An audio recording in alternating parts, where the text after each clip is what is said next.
Matumaini yangu ubuheri wa afya mtazamaji wa Mlimani TV. Karibu katika dondoo za habari, ikiwa ni tarehe 27 Machi ya 2025. Tunakutana hapa kuzipitia dondoo za habari kitaifa, kimataifa, pasi na kusahau zile za michezo na burudani. Na leo utakuwa nami Mudharafa Mmonyoka. Na tukianza na dondoo za habari kitaifa, mdhibiti na mkaguzi mkuu wa hesabu za serikali CAG Dr. Charles Kichere amewasilisha ripoti kuu ya mwaka wa fedha wa 2023-2024 kwa Rais wa Tanzania Daktari Samia Suluhu Hassan Ikulu ya Magogoni jijini Dar es Salaam.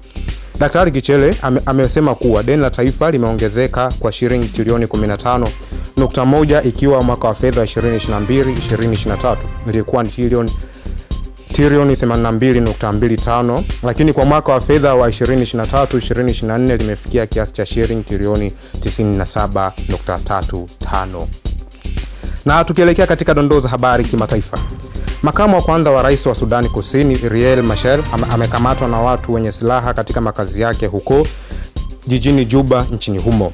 Aidha, kukamatwa kwa Machar kunahusishwa na mgogoro wake na rais wa nchi hiyo Salva Kiir, ambapo taarifa inaeleza kuwa msafara wa magari 20 yaliyokuwa na silaha uliingia katika makazi ya Machar nchini humo na kumtia mbaroni siku ya Jumatano Machi 26.